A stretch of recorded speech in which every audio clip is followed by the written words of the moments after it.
इसके अलावा आज बुद्ध पूर्णिमा भी है। भारत में वैशाख माह की पूर्णिमा को बुद्ध पूर्णिमा के नाम से मनाया जाता है। आज के दिन भगवान बुद्ध को बिहार के बोध गया में बौद्ध वृक्ष के नीचे बैठकर 6 वर्ष की कठिन तपस्या करने के पश्चात ज्ञान प्राप्त हुआ था। कुछ मान्यताओं के अनुसार आज ही के दिन भगवान बुद्ध का जन्म भी हुआ था। भगवान बुद्ध का बचपन का नाम सिद्धार्थ था। इनका जन्म 564 ईस्वी पूर्व लुम्बिनी में, वर्तमान में नेपाल में, राजा सुधोधन के दरबार में हुआ था। इनकी माता जी का नाम महामाया था। इनके जन्म के 7 दिन पश्चात ही इनकी माता जी का स्वर्गवास हो गया था। तब इनका पालन पोषण महारानी की छोटी बहन गोमती ने किया था। सिद्धार्थ बचपन से ही बहुत दयालु थे। ये बालक बहुत बड़ा महात्मा बनेगा और पूरी दुनिया इनके बताए हुए मार्ग पर चलेगी। और आज संसार में 180 करोड़ से अधिक लोग बौद्ध धर्म में विश्वास रखते हैं और इनके बताए हुए मार्ग पर चलते हैं। लेकिन राजा सुधोधन राजकुमार सिद्धार्थ को महान राजा बनाने के बारे में सोचते थे।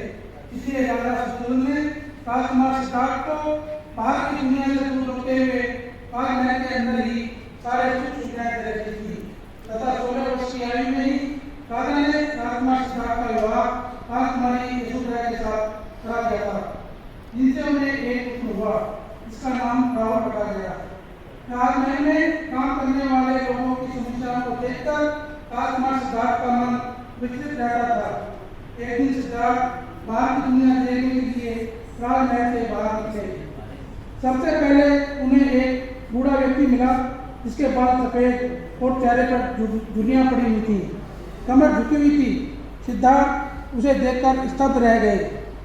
आगे जाने पर उन्हें एक व्यक्ति और मिला जो बहुत ही बीमार था और जीवन के अंतिम पड़ाव पर जीवन और मृत्यु के बीच संघर्ष कर रहा था। और आगे जाने पर उन्हें एक अर्थी मिली जिसे 4 लोग कंधा दिए हुए थे। यह सब देखने के पश्चात राजकुमार सिद्धार्थ चिंतित हो गए, मन विचलित हो गया। उनके मन में विचार आया कि एक दिन मैं भी बूढ़ा हो जाऊंगा और फिर बीमार और अंत में मृत्यु को प्राप्त हो जाऊंगा, जो जीवन की सच्चाई है। आगे जाने पर उन्हें एक सन्यासी मिले। उस सन्यासी का मन मोह माह से मुक्त था। अतः राजकुमार सिद्धार्थ को पूरी बात समझ में आ गई। राजकुमार सिद्धार्थ राजमहल में वापस आए और मात्र 35 वर्ष की आयु में राजमहल की सारी सुख सुविधाओं को त्याग कर पत्नी यशोधरा एवं पुत्र राहुल को छोड़कर सत्य की खोज में वन में चले गए। और 6 वर्ष की कठोर साधना के पश्चात बिहार के बोध गया में बौद्ध वृक्ष के नीचे बैठकर उन्हें आज ही के दिन बुद्ध पूर्णिमा को ज्ञान की प्राप्ति हुई और वे सिद्धार्थ गौतम से भगवान गौतम बुद्ध हो गए। बोध का मतलब होता है ज्ञान प्राप्त हुआ इंसान। भगवान गौतम बुद्ध ने पूरी दुनिया को करुणा एवं प्रेम के मार्ग पर चलने के लिए प्रेरित किया। उनके द्वारा दिए गए उपदेश मनुष्य को नैतिक मूल्यों के अलावा संतोष पर आधारित जीवन जीने के लिए दिशा में प्रेरित करते हैं। भगवान गौतम बुद्ध ने दुनिया को पहला ज्ञान दिया कि संसार में दुख है और दुखों का निवारण भी है। उन्होंने बताया कि संसार में कोई भी प्राणी ऐसा नहीं है जिसे दुख ना हो, इसलिए दुख में भी खुश रहना चाहिए। उन्होंने कहा कि अगर संसार में दुख है तो उसका निवारण भी है, अतः निवारण के मार्ग पर चलना चाहिए। दुखों का कारण मनुष्य की इच्छाएं हैं, अतः मनुष्य को कोई ऐसी इच्छा नहीं रखनी चाहिए जिसका निवारण नहीं हो। भगवान बुद्ध ने कहा था कि मानव जीवन मुक्ति प्राप्त करने के लिए मिला है। अपना कार्य करते रहो और अपने कार्य में लीन हो जाओ। अगर हम अपने हिसाब से कार्य नहीं करेंगे तो खाली मन अपने हिसाब से कार्य करेगा, जो मनुष्य के दुखों का कारण होता है। भगवान गौतम बुद्ध ने कहा है कि मनुष्य की उत्पत्ति इस सृष्टि में एक समान हुई है। पानी एक समान रूप से सभी की प्यास बुझाता है, हवा कोई भेदभाव नहीं करती है, खुला आसमान सभी के लिए एक समान है। मानव मानव से भेदभाव करके अपने संबंधों को बिगाड़ता है, जो उसके दुखों का कारण बनते हैं। सम्राट अशोक ने कलिंगा युद्ध जीतने के लिए बहुत लोगों को मौत के घाट उतार दिया था और अंत में जीत भी हुई थी। लेकिन युद्ध के दौरान रास्ता देखकर उनका मन विचलित हो गया था और वे एक बोध की शरण में गए। उन्होंने भगवान बुद्ध के उपदेश सुने। उसके पश्चात उन्होंने हिंसा का रास्ता हमेशा हमेशा के लिए त्याग दिया था और बौद्ध धर्म को स्वीकार कर लिया था। एक बार की बात है, महात्मा बुद्ध भ्रमण पर जा रहे थे। एक राजा के राज्य में पहुँचे।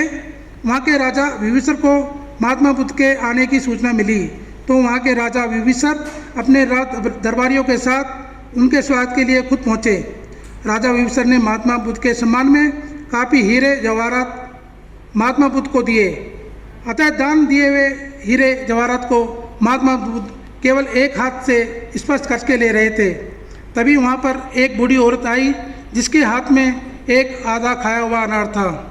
बूढ़ी औरत महात्मा बुद्ध से बोली, महात्मा, जब मुझे आपके आने की सूचना मिली मैं ये अनार खा रही थी और मेरे आधा अनार खा लिया है और मेरे पास आपको देने के लिए इस आधे खाए हुए अनार के अलावा कुछ भी नहीं है। अगर आपकी इजाज़त है तो मैं ये आधा खाया हुआ अनार आपको भेंट स्वरूप देना चाहती हूँ।